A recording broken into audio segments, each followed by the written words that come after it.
what's the big idea behind your new book, Infectious Generosity? Well, the idea is that we can change the way we think about our connected world. Right now, in the world that we're in, most people are dismayed, worried, anxious, and sick at the level of divisiveness that's out there. It seems Mhm. like, whether intentionally or otherwise, I think otherwise, we have created systems that dial up the nastiness in each other, the tribalism. And a lot of the voices on social media, for example, that have most reach are voices that really point to the ugliness of the other side and level accusations. And we've got this world that is clearly getting more and more divided. So a lot of people are rightly, I think, incredibly worried about that. I'm incredibly worried about that. Mhm. I'm a techno optimist. For years, I saw the internet as bringing the world together, and I'm not willing to let that go, Molly. So the purpose of the book is to try to make the case of how we can actually use this connected world to spread kindness instead of nastiness. Yes.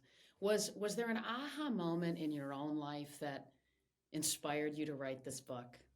Hmm. Well, I've carried, I guess, my mother and father's voice with me my whole life. They're extraordinarily generous people, and I've always felt guilty about it and not really Mm. known what to do with it.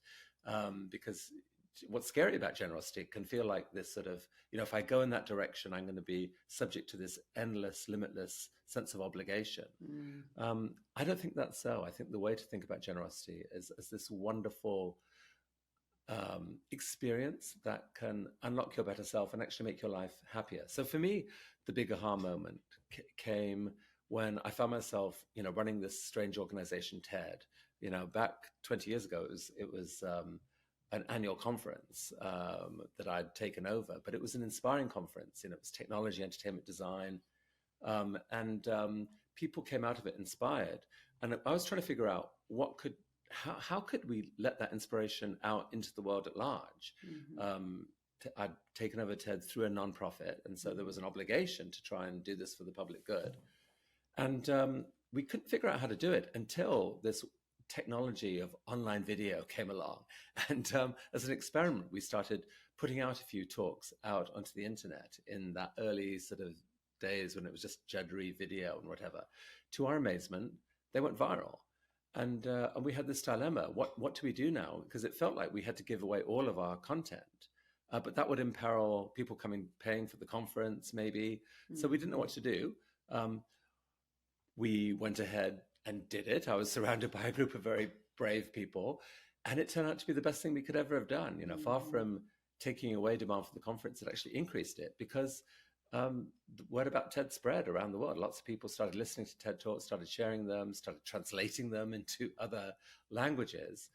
And I was suddenly going, whoa, what's happening here? We gave away something that felt risky, and it's been the best thing we could ever do. What else could Mhm. we do? So Mhm. we did the same thing with our brand. We started allowing other people to do TED events.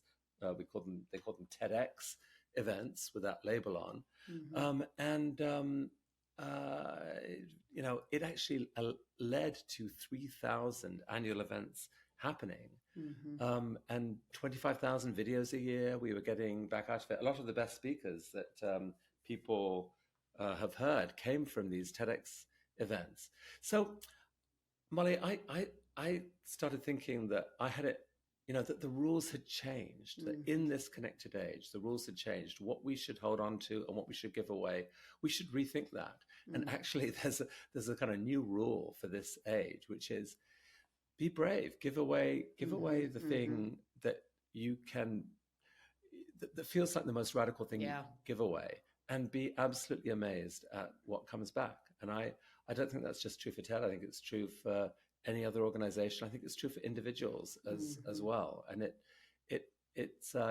can lead to very, very exciting things happen. And I've just seen stories about that again and again, of how people who've given away things have sparked these Yeah. beautiful ripple effects. And there's a lot of people that are their level of demand on their lives is exceeding their capacity, and they're tired, they're exhausted, and so I can imagine people sort of going, "Wow, this sounds incredible," but how do we shift the mindset right? Like shift the mindset around this conversation, the impact that it has on us, but more importantly on others relative to generosity. Hmm. Yeah, I mean, look, I have so much respect for people who are struggling, Mm-hmm. and there is no moral code that says people ought to do something that it is impossible for them to do. Mm-hmm. Um, and so, I don't know if you're a single mother fighting every day with a job and a half to try and look after a kid and try and somehow, you know, survive. All power to you, and the last thing you should hear from me is that you should be thinking about spending money on this or that. Um, but and in fact, just the very parenting itself is a huge act of generosity. Honestly, Mm-hmm. Mm-hmm. that so many people spend so much time in. There's just many ways to give. I think Right. I love how you talk about that. I mean, that's the the one trick for the single right. mom with two, is it's not necessarily about money. Talk about that, Chris. That's awesome. I mean, I think the thing to say is that there is joy to be had Mm-hmm. from generosity, whatever form you choose for it. So, someone without any money to give who nonetheless decides to spend an hour or two volunteering in some cause where they feel they get meaning from it, or they're Mm-hmm. they're Mm-hmm. doing it with a friend, or it's just for a cause where they particularly they know what the person at the other end of that is suffering, and so it's meaningful for them to do it. Mm-hmm. Mm-hmm. There could be a lot of joy from that, and good Mm-hmm. things can come of it. I think hospitality can be a huge gift. Just the act of inviting someone round and making them feel welcome, and it's a sort of lots of people, even Mm-hmm. people who are poor, love to do this in some form or other. Mm-hmm. As a boy, I had I have this vivid memory of being invited into this home in Afghanistan. I spent some time in Afghanistan. Mm-hmm. People who had nothing, they made us tea with sugar, and we sat on the floor and we drank tea together. Mm-hmm. And there was a human connection there. It was certainly deeply meaningful for us. Whether they they went away at the end of that saying, I really resent giving away that tea to those horrible white people coming in. I don't know. I don't think they did. It felt real. It felt human. And I think Mm-hmm.